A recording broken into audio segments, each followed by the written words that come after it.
What does improv comedy have to do with business? Believe it or not, more than you think. My next guest used improv to increase sales and level up her mindset. In this episode, we walk through real life examples and we use me as a case study. This is a fun one. If you want to achieve bigger results with your business, it all starts with mindset. Please welcome Erin Diehl. Erin, welcome to the show. Thank you for having me, Sean. I'm thrilled to be here. I'm loving the vibe. I'm ready for it. All right. Before we dive into what you're working on today, could you tell us something about yourself that most people don't know? Yeah, this is a good one.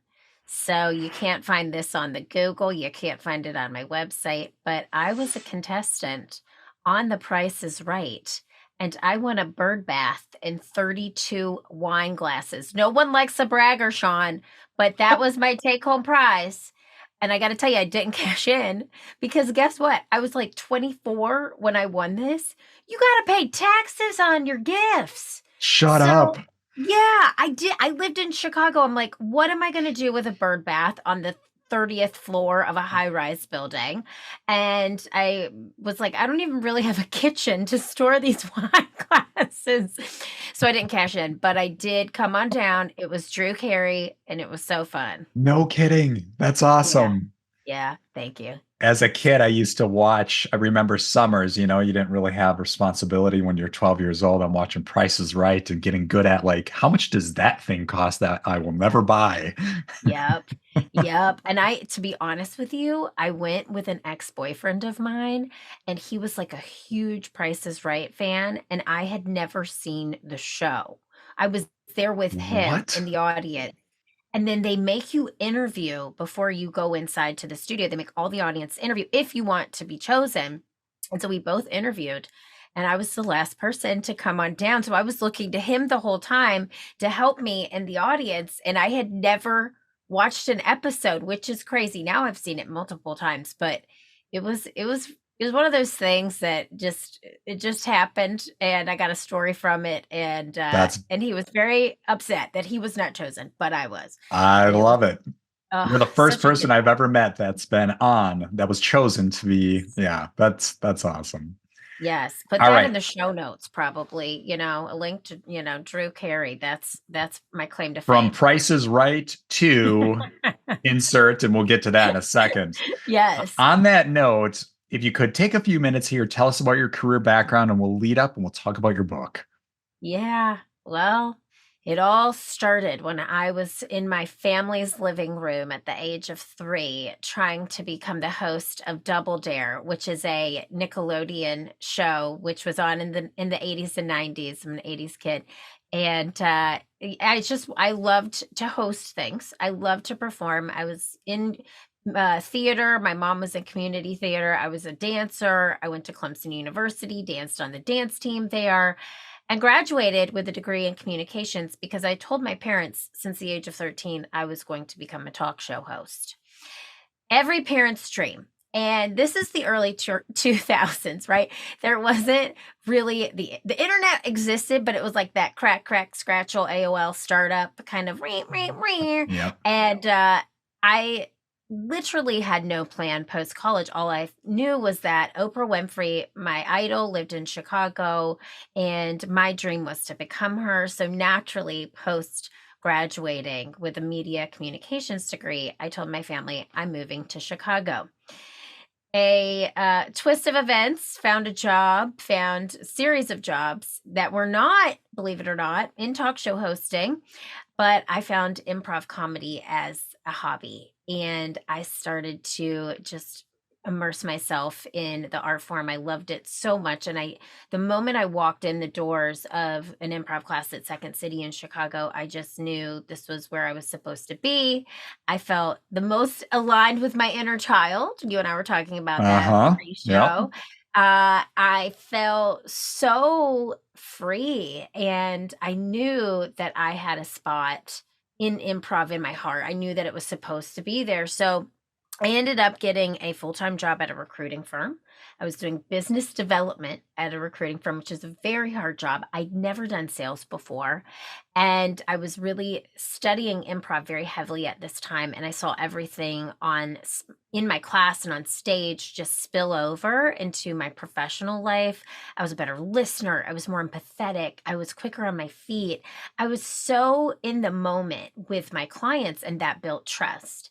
And so I knew that there was this opportunity to create something bigger using improv. And so the idea for Improve It was born. We are a professional development company that uses improv comedy to train leaders and teams to be their highest self through play.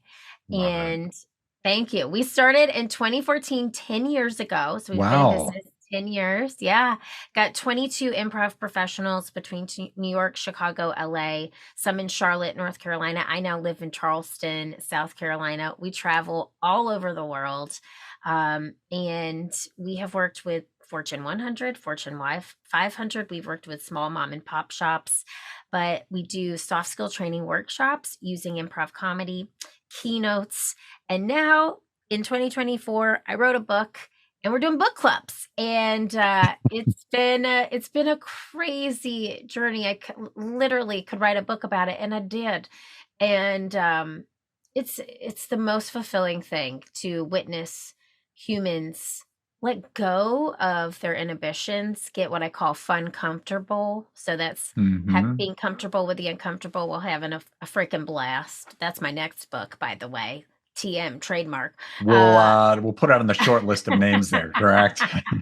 yeah, but it's been a wild ride, and I'm here for it. It's been such a journey, and I know you have a lot of entrepreneurs listening to this show, Yep. and a lot of people who are either starting their business, in their business, and I know that if I didn't take the leap to do this, it would have been the greatest regret of my life because it was such a calling, and I feel we have helped so many people over the past 10 years, and we're going to continue to do that for decades to come. What I love here is you took a passion of, being in front of the camera, and whether it's Mhm. acting or comedy or improv, and you applied it to the business world. And I know there's people out there listening to this probably that are like, how do I marry those two? Like, okay, creative and business. Well, you've got a great example there. What I'd like to do next is, because my audience is very tactical, they like to dive into what are strategies I can actually use today. So you, for example, you were calling businesses, you were recruiting a manager, correct? Now, on that Yes, side, just to dive in a little further, were you calling organizations to kind of build a relationship and say, hey, we can help fill spots for you? exactly. That I Got was, it. yes, on the bringing in the business side. Sometimes helped with recruiting, but more business relationship building. So you would go Yeah, out and you would reach out to businesses and say, hey, we want to partner with you. When you exactly. when you need roles, we are your go-to, and we can help fill those roles. Yep. Nice. Okay. So walk us through, what does a conversation look like? How did you apply improv to those Mm. conversations? That's such a good question, Sean. I love that, actually. This is such a good tangible, and I've never been asked this in this way, so this is really interesting. So, what I started to see, so first of all, getting in the door at a from a recruiting agency to any type of business is very hard because it's so competitive. There's so many people out there. So, here's what I did differently. This is going back to the inner child work, Okay. Sean. Okay, I infused play in my approach. I had a really amazing boss. Okay, she is actually a case study in my book of selfless leadership. She's the case study. She pulled me what I call out of this shame hole because I didn't have a great boss before her. And she saw my strengths. And the thing that she saw about me was that I could talk to a wall. Now, here's the deal. She knew I never had sales training. And let me even just share this quick side story. Sure. I never interviewed for this job. She saw a video that I created when Oprah Winfrey was casting for her own talk show on the OWN network.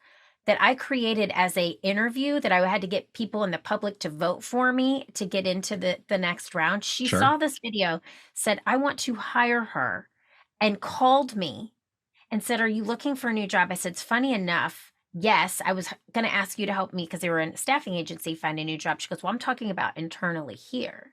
And I got a job in 2 phone calls from literally that Oprah video. That's So awesome. Jen knew, she literally knew, like, this girl she's outside the box. We're going to use that strength. And so Jen and I would get we would create funny promotions, we called them, where either we would go to existing clients, and let's say it was Halloween.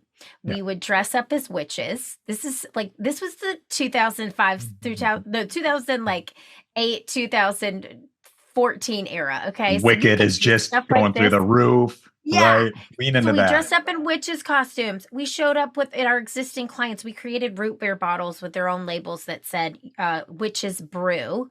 And we gave them to our clients with our logo on it. And we showed up and gave them Halloween gifts. So they're loving it. We're showing up at their office in costume. They're coming down. We're giving them this gift and they're just laughing yeah. So these are clients that we had those are our warm leads, right? And so there's improv at play. I'm using a character. I'm being outside of the box. I'm using my imagination, and I'm building trust because I'm bringing something to the scene, right? I'm not just calling like every other recruiter. That's one example. Now, those were warm leads or people we'd worked with before. Yeah. Cold leads, we would do similar things. And I remember my very first month was March. St. Patrick's Day. I dressed up with leprechaun little earbuds. Yeah. I would go in people's office and we bring them gold coins, and we'd have some type of slogan for it. We'd leave it at the front desk for them if they wouldn't come down and meet us, and then we'd follow up with an email. And then sometimes there weren't holidays, so we had a cupcake company that we worked with that created a special logo for us, and we would drop off these cupcakes at people's offices, and they were individually wrapped, and we would leave a Yeah. handwritten note and say, we're going to follow up with you. I have clients at Improve It that I had from my recruiting days of leaving a cupcake. Literally have clients from Yes. 2012 that I left a cupcake on their front desk at their office with a handwritten note that became my recruiting client at the company I was working for, that when I left to start my own business, followed me and are That's cool. still clients with me today. And that's how improv, I mean, it was relationship building. It was being able to be creative and think outside the box. Once I got in the door and had those relationships, I was just able to listen. I remember going to mini lunches with our client, developing really great relationships. And Jen and I would always joke, like, we're kind of like therapists because, we're just Mhm. listening a lot.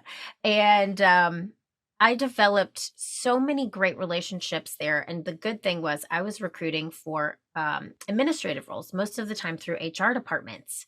Sure. Well, the blessing is that HR is also who hires professional development companies. So I had this network of clients to pitch my new business Yeah. to who loved the idea. And I've been friends with those people because I created such relatable relationships and friendships during my time in recruiting. So it was just this amazing thing to witness. Well, we're going to dive into that in a moment, but I want to say something here. And I do this all the time. I kind of break the fourth wall and talk to the audience. So what Erin's talking about there is really setting yourself apart with B2B sales. B2B is not easy. Everybody would agree with me on that. How do you break through? Everybody's got the same pitch or the same email or the same message on LinkedIn, and you just shoot and spray out of 100 people. You hope one gets back to you. It's like it's such a waste of time. And what you're doing there is lean into something that means something to you or something that's fun. For you, it's acting, it's improving and going into character. And it's like, yeah, if I'm in a company and there's a group of people that come in and they're dressed up, it's like, who is this and what are they doing? Like, I'm done working for the next 15 minutes and I have to get up and I got to find out what's Yes. going on, right?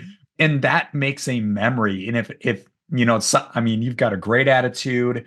bright personality is like, oh, then you make an impact on a more personal level. My name is, and this is what I do, Yeah. and this is how we can help you. It's like, got it. That doing something like that, if you do that to 100 people, you're going to probably get in the door more than once. Yeah, Totally. yeah, And Jen had this approach as well as my leader. She was such a outside of the box relationship builder. She genuinely listens to people. So, I mean, we would go to networking events and I would see people who are competitors. And I'm not saying anything bad about the recruiting industry, but sometimes in that space, it's a little used car salesman-y. People are Mhm. walking around handing out their business card to anybody with a hand.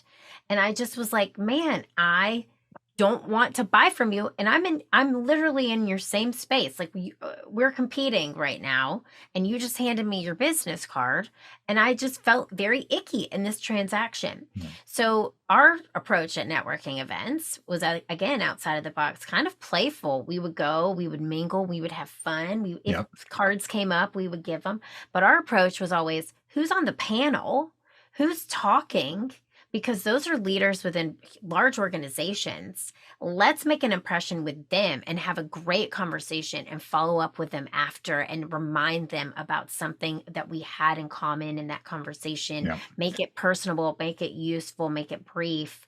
And that's called the pub method, by the way, personal, useful, and brief. A dear friend of mine, Erin King, developed that. And I use that all the time in sales transactions because sales should not be transactional. It should be relational. And Yeah. that's really what it taught me was I can bring these improv skills in and make people feel seen, heard, and valued. That's one of the biggest tenets of improv comedy. Yes, and I'm going to listen and add value to what you said. And hopefully at the end, we'll work Mhm. together. But you're going to remember the feeling that we had in this conversation versus me telling you that I could help you find temporary Right. staff or a direct hire. Right. Right. Yeah. All right, folks, a quick breather here. I'm building my own business, Ticker, and I found that certain tools can be a game changer. That's why I'm excited to talk about Lead Feeder. Lead Feeder is a tool that helps you cut through the data and turn those website visitors into solid leads. Lead Feeder shows you what companies are visiting your site, you can track their behavior, and you can integrate that data within your CRM.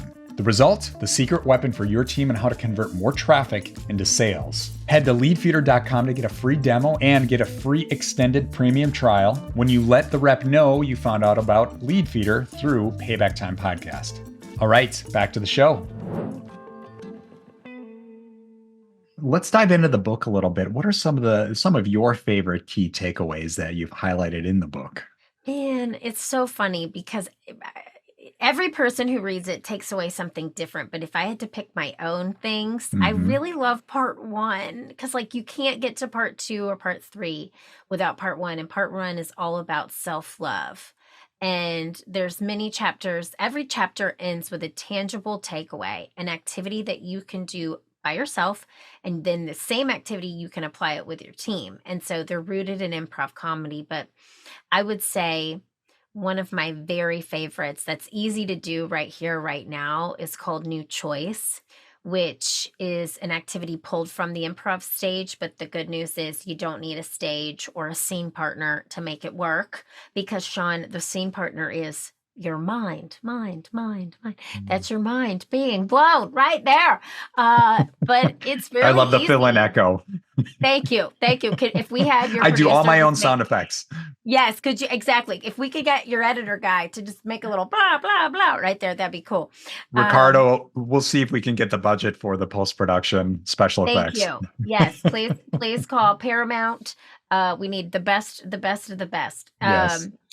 But this activity is super easy and you can do it with a partner or you can do it alone. It's an activity that helps you get out of negative self-talk because the premise of the book is the more love that you give to yourself as a human being, the more love that you can give to leaders, people you lead, teams, communities, organizations in your life. And then the more that you're doing that outwardly, the more you're attracting back what it is you want. So it uses humor, it uses leadership techniques, and it uses spirituality. Just Can going to call it what it is. Yeah, can you walk us through what does that look like? Because I know there are people, and I've been in those moments too. I have to admit where, you know, I'm calling on people like in my business, we don't sell directly to our customer. We're a, you could call it like a low touch SaaS, kind of like Netflix. Hmm. Like Netflix Yeah, doesn't reach out to you and say, "Hey, you should use us." It's like you want to be able to share the tool with your friends,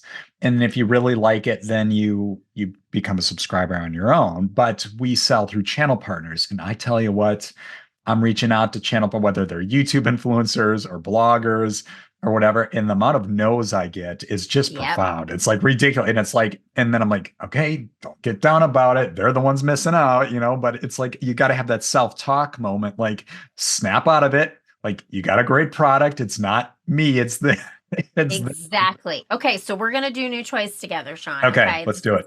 we're gonna use this exact example. Okay, so when you're in that headspace, when you've Mhm. heard like 7 no's today, what Yes. is a statement that you keep repeating in your mind? What is something what's something negative that pops up time and time again? And then I have a statistic to prove why you're not alone in this, but tell me what that statement is. If it's because I get a not a or I should say I get a lot of no answers, but when I do get a response, it's kind of like I don't know if it's really for me. Like I don't know if the stock market is really, even if they're promoting finance, they'll be like, well, I don't know if stocks are really a safe place to be. And it's like I could talk for the next hour Well, on okay, so why. what goes through your mind though when you hear them say that? What limiting belief about yourself do you say? Well, I might think something like, gosh, is this not as attractive, this business, as I thought it would be? That's probably the deepest, darkest thing I Yes. could say. And I don't say that anymore because I revert back to our testimonials. That's always a good way Yes. to snap out of it, but that would Yes. be one for you. Okay, so is this not as attractive of a service is what goes through your mind? This Yeah. isn't an attractive service. Oh, this isn't an attractive service. So when you start to say that, you're gonna clap just wherever you are, or it could just be like put your hands together because it's disrupt the pattern in your brain. Tell yourself new choice. So that's the first step. Okay. The second step is you're gonna forgive yourself Hmm. for giving yourself that negative talk, and I'll talk about that in just a moment, but know that that is a huge part of this is forgiving yourself because everyone talks negatively to themselves. So just telling yourself I forgive myself and then quickly reframing that thought. So instead of this isn't an attractive business, what could you say instead that's a more kind, loving, positive thought? Well, in that case, I kind of alluded to a moment ago as I revert back to our testimonials and those comments that are like, I never knew it was this easy. And oh my gosh, where were you? And in the fun ones, like I remember buying this XYZ stock 7 years ago because my next door neighbor said it'd be the new hot tech stock or Yep. pharma stock. And if I would have had ticker, I could have avoided all the pain and trouble. And it's like I'll see Yep. comments like that and I'll smile or I'll laugh and be like, yeah, I've got something here it's doing something, it's solving problems and people like it. So There you go. Okay. And the moment that you say this is unattractive, you're going to say, I'm doing something that is solving problems and people like it. And you'll mhm. think in your mind about those testimonials. Okay. I'm doing something that is solving problems and people like it. I just haven't found the right people yet. To help promote it, right? Like, Yes, exactly. yeah. So, and that is the thing that I want you to repeat in your mind is I have something that people like. I have something that people like. Every time that you start to go down this negative spiral when you're trying to Yep. find people to help promote it. Now, here's the thing. I want to just take a step back because I didn't talk about why this is so important. And I actually do a talk on this based off the book, but there's scientific data to back this up. There was a study from the National Science Foundation in 2005 that the average human thinks between 50,000 to 80,000 thoughts per day. And of those 50 to 80,000, we think 6,200 thought worms or thoughts that come together to form little Mhm. sentences. Of those 6,200 thought worms, what percentage of those would you think are negative? I'd say for most people, it's probably greater than 50%. Yeah, it's It is. 80%, Wow. 80. Wow. Here's the other kicker. We are repeating, they found in this data, we are repeating the same negative thoughts 95% of the time. So when you start thinking, oh my gosh, this isn't as an attractive of a product for people to help promote, you're going to squash that with that new choice. And know when you forgive yourself that it's okay, because 95% of the time we're repeating these 80% of the negative thoughts.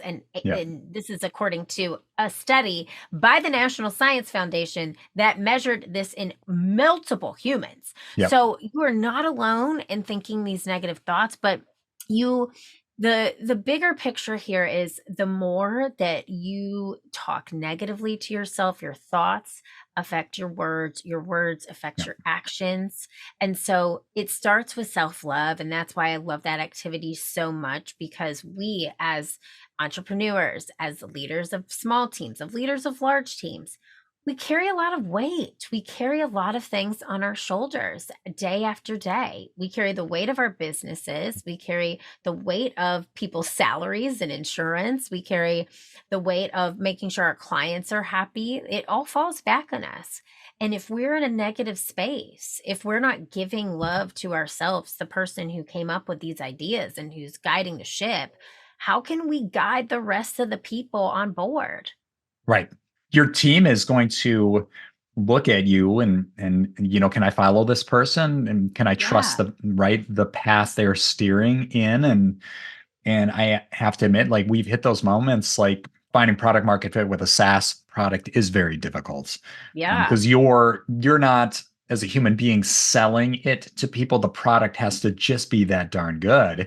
Sure. And getting there takes a lot of time. And it's just like, man, you go years and years. But fortunately, in our case, we've broken through walls and been able to get to the next level. But it really was a mindset thing that needed to happen first before the breakthroughs could come second. And that was a pattern that always happens. So it's funny, we're kind of using this episode as my own case study. No, but it's so good. You know what? I do the same thing on my show. Like, I'll have on these. I'm not saying, I am an expert. I'm an improv comedy expert. But I'll have, like, doggone it, you are an expert. Yes, I am an expert. New choice. But it's so funny. I'll have people on my show too, and I just feel like I'm like, wow, that was amazing coaching. Thank you so much. And you're like, okay, but it's helpful because you need real examples. There's something else that if you're okay, I have another tangible that people should have, if that's okay, because I feel like this leads into just envisioning what you want, because you mentioned mindset. This is what brought this to my mind, is the mindset is so important of a leader. The mindset of literally we're thinking 50 to 80,000 thoughts a day. We are walking around in our own minds. Why don't we make it a nicer place to be?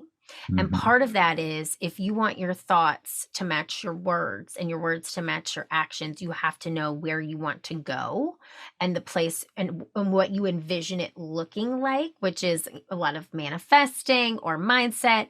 But I created this thing called the Ideal Day. My last name is Diehl. It is spelled Diehl, Idiehl.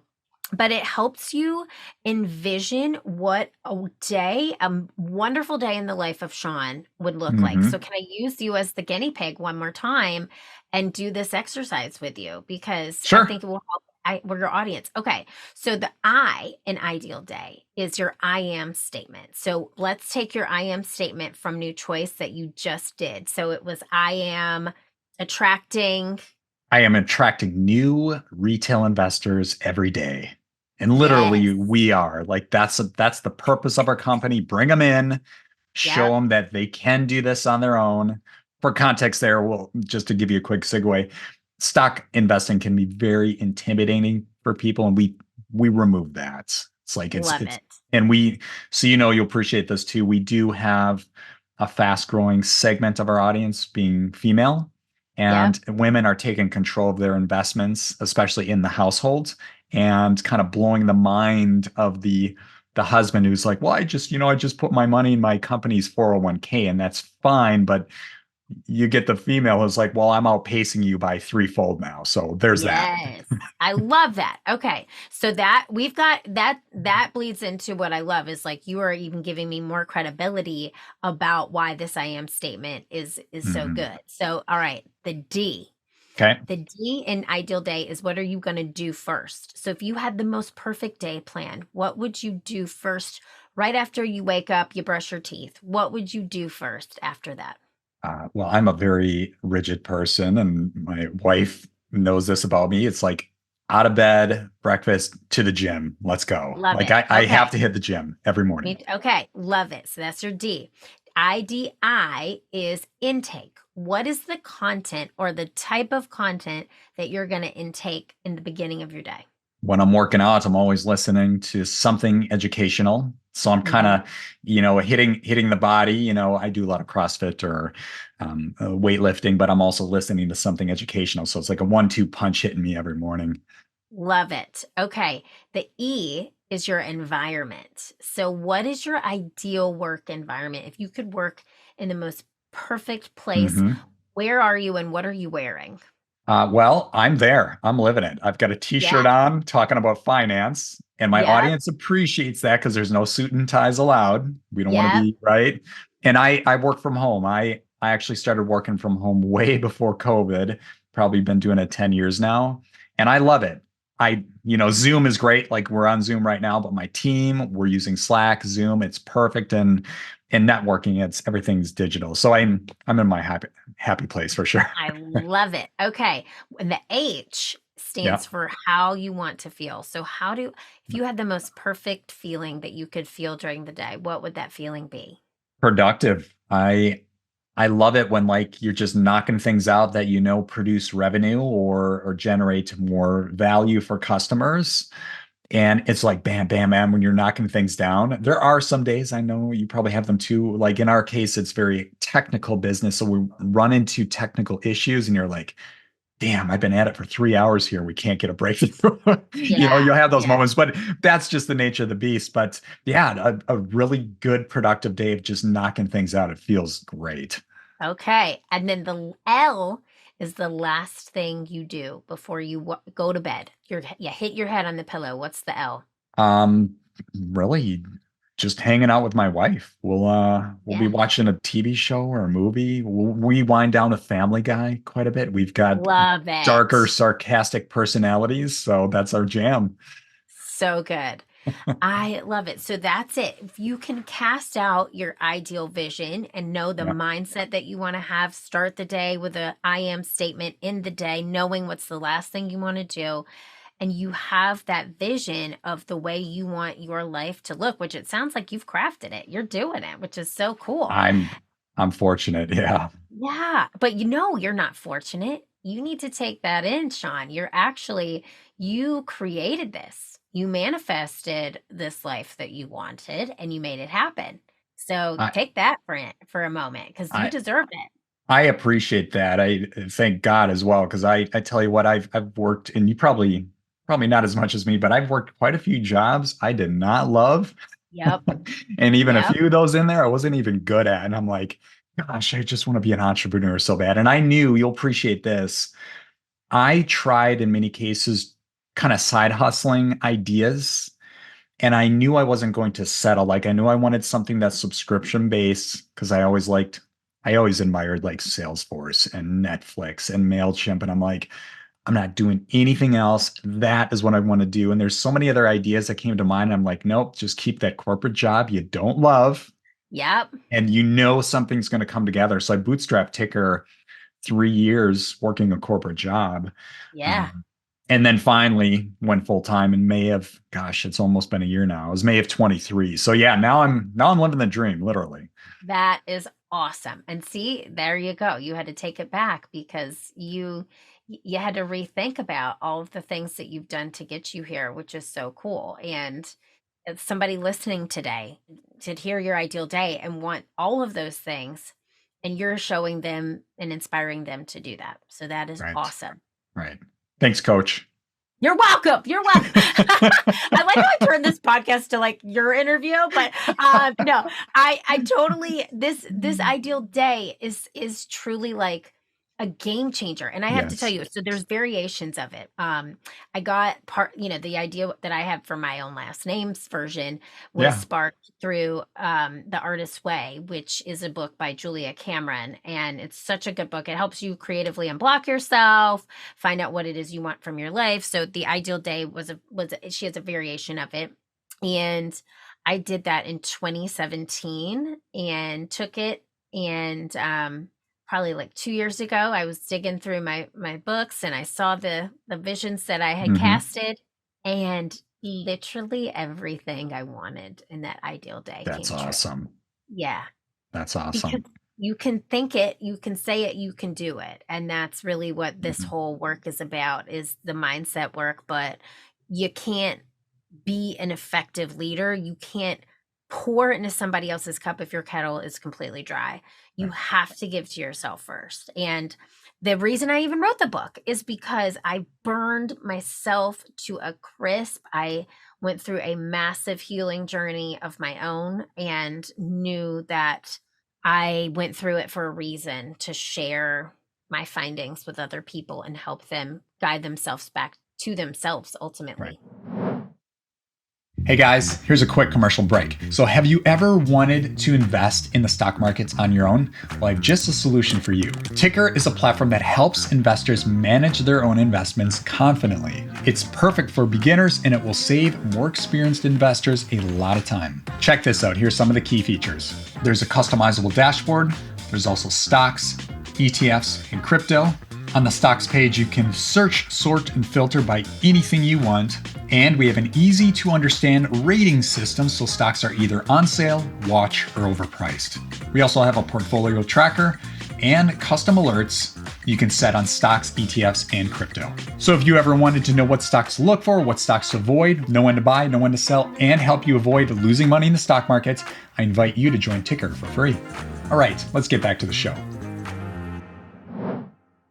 Just to zoom out a bit, there's a lot of people out there kind of on the surface level, they can overlook and underestimate how important mindset really is. And when I talk to entrepreneurs, it is a big part of what they do and what kind of value they provide to others. And the end result, of course, how successful their business is. Getting that mind right is a big deal. And even when I was younger, like even my 20s and part of my 30s, I was like, yeah, but that mindset stuff is a bunch of BS. It's like, Yeah. no, you have Yeah. to get yourself in the right mindset because there's a domino effect that happens thereafter. And I really like you kind of walk me through a few different examples here. Your book, it sounds like has these frameworks really written out in detail. So the listeners here, they could dive into the book and really extract these tutorials, apply them to their own life. Yes, and that was my goal with it. Is I love books. Like, I'm such a book nerd. Mhm. Even growing up, back to my inner child, I read every single Babysitter's Club book. Like, there wasn't like an untapped Babysitter's Club edition, Babysitter, Little Sister, like Babysitter. I did it all. That was when I was like 6 years old. I was just plowing through books, but I loved books. And as an entrepreneur, I read several books that completely changed my life, that got me to become an entrepreneur. Actually, The Entrepreneurial Roller Coaster by Darren Mhm. Hardy is a great one. The Compound Effect by Darren Hardy played a huge role in the building of my business. Um, but what I would do with those books is obviously would like highlight them. And if they had activities, Oh I would yeah. do the activities and I would flag the pages, and I would, I have books on my shelf now that have post-it notes after post-it note. And that's what I wanted my book to be. I wanted it to be tangible. I wanted you to feel something. I wanted you to take action I love it. and hopefully laugh throughout the way. I do think it's a little funny. And I wanted that. I wanted you to feel like you're talking to me, but I'm giving you advice, and it's up to you to take it, you know? So that's the purpose. I like how you describe the book because I tell you what, I've read a few books and I'll pick it up and it's just fluff and like filled with case studies that are just surface level. And the whole time I'm like, give me a formula, like give me the Yeah. 3 steps or the 5 steps. And knowing that as you described it, you have posted notes and you're writing in this book and highlighting, it's like, okay, that's the type of book I'm looking for and the type of book my audience is looking for. They want to know, like, how do I get tactical today to start moving the needle? Yes. Yeah. So, Yes. Yes. And um, that was, I think I got a couple more books in me, but I'm like, I will always mhm. keep that formula because I don't like just talking to talk. You need to give Right. people and I love that you're the same way. I love tangible things that I could do right now, like new choice. You can do it in a meeting today. You can literally just put your hands under the table and tell yourself, okay, I'm not going to think this thought. I forgive you. Boom. Here's the new one. Ideal day. Take this, write it down, and go back and actually do it and implement it and try to make your days match that. Figure out how you can match your life to that frequency. And I promise you, it can happen. You just have to take the action to do it. Right. Right. Love And it. believe Great in yourself. teachings in here. We'll promote your Thank you. book at the end of the episode, but we got to get to the rapid fire round. Yes. This is the part of the episode where we get to find out who Erin really is. I'm here. I'm ready. I'm ready. I'm ready. You ready? All right. So if you can, try to answer each question in about 15 seconds or less. Here we go. Okay. What is your favorite podcast? The Gold Digger by Jenna Kutcher. Okay, She's an nice. entrepreneur. GOAL, not gold. GOAL. Gold Digger. Gold Digger. I've heard of this. Yes. Yes, it's wonderful for female entrepreneurs. She's like the OG female entrepreneur podcast host. Nice. All right. What is a recent book you read and would recommend? Oh, I'm reading it right now. It's called Change Your Schedule, Change Your Life. And super tangible, but gets you on a sleep eating schedule that optimizes your productivity and performance. Love it. That's my jam.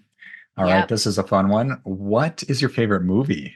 Okay, it's Big by Tom Hanks. Well, not by Tom Hanks. Big With with Tom Hanks. Tom Hanks. Yeah. Again, favorite childhood movie. I mean, I just love that movie. He's manifesting. He's speaking what he wants into life and he becomes it. But it's and it's fun. It's playful. It shows him It's like great. embracing his inner child. So we're back to the inner child, Sean. What? I'll see the post on Facebook every once in a while and I'll show the what is it, the genie, the machine, Yes. Oh my God. and Oh and my the caption will say, if you know, you know. And it's You like, oh know. yeah. I gotta go Google that on my Explore page on Instagram immediately because what is it called? I know that little thing you're talking about. He had a You name. put the quarter in, right? Yeah, I forgot the name of Zimpler it. or something. I don't know. Something like Okay, that. Yeah. something like that. But it's such the wizard. You're Yes. now gonna see the wizard, and I know the whole time. Down, down, baby, down by the roller coaster, sweet, sweet baby. No, am I gonna let you go? Hmm. Shimmy, shimmy, cocoa pie, shimmy, shimmy. Now, I could keep going, but anyway, I Yes. know the whole It's a, thing that him and that's his the best friend first do. first time Big has ever been mentioned on this podcast. That's Thank yeah, you. good My call. dog's name is also Big Deal. Is he a small dog? Is He's an there April toy irony? poodle. Yeah. I And and figured. the and the middle initials, Sean, are FN. Okay? All right. There you go. There you I go. love it. All right, more serious questions here. What is the worst advice you ever received? You got to have at least I gotta one. have one. I know. Okay. I remember I was babysitting before I moved to Chicago, and I told the woman, I'm gonna move to Chicago. This is right after I Mhm. graduated with a communications degree. She goes, oh, that's gonna be hard. It's a very expensive city. I wouldn't do it.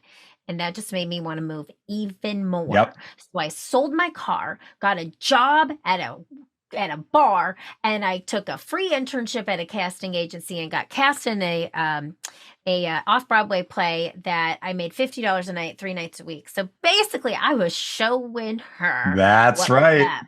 Yes, but honestly, if I didn't move to Chicago, I don't know what would happen. I wouldn't That's have right. any of this. Yeah, that's That's actually I love that story. That's fun. yeah. That equation. What's the best advice you ever received? Mm. Same thing as an entrepreneur. I had a mentor who, his business is parallel. It's a managerial training company. Hmm. And I was set up on a coffee with him and I was like, man, I'm just afraid to leave my job. I'm afraid to go do this and like go full out. And he goes, rip the Band-Aid. When you have to eat, you'll make it happen. Yes. And Yes. I freaking ripped it. And well, my husband knew this guy. So I came home and told my husband, I'm like, I'm quitting my job. And he was like, what, Brad? But I did it slowly. It was a slow rip. And I've never looked back. So I'm very happy I got that advice. Good for you. That's awesome. Very inspirational. All right. Thank you. Stepping into the time machine. Here we go. If you could go back in time to give your younger self advice, what age would you visit and what would you say? So much younger inner child work is happening in my life right now. So let me think about this. For some reason, the year 8 years old comes up because I moved when I was 8 and I moved to a completely new state. No, didn't know a soul. And I think my advice would be stay true to you. And I would tell little Erin, you don't have to conform. You don't have Yeah. to pretend. You just have to be. And it's actually going to be a much easier life if you lean into who you are versus try to be somebody else. Love it. And once I it took me 40 years to figure that out, but once I figured it out, it's been much easier. It's been an easier ride, and I wish I knew that at 8, and it could have saved me a lot of pain and a lot of struggle, but that's life. You got to learn the lesson. So I Mhm. learned it, and And hopefully you made it to the other side. There you go. yes, yes. Great question. That's a really good question. On that note, there's a lot of people I'll talk to friends who have like a younger sibling, or I have customers that have a kid that's in high school, college, and they're just not finding themselves and they're trying to conform or duplicate or be like somebody else. It's like, no, like forget all that. You just own you. Like just be you and Yeah. run with Oh it. man. I have a 5-year-old, he's almost 5, and I watch him be him all day. Like he has no filter. He is very quirky, Hmm. super dramatic, shocking to no one. And he's so funny too. And I'm like just relishing this time with him because I know once he gets into school, it's going to be different and he's going to have some shifts and question. But my dad always, I will give this prop to my dad. My dad is his own person to a fault, but he always said being weird is best. He goes, because being normal is completely boring. And It I was like, is. you're right. And he really taught me to lean into my weird. They never like told me to tame myself and they just let it fly. Smart. Yeah, and I'm grateful. I mean, I have great parents. They did the best. And as you grow, you're like, okay, certain things you're like, what? Why did we do that? But they did the best with what they Oh had and what yeah. they Oh yeah. knew.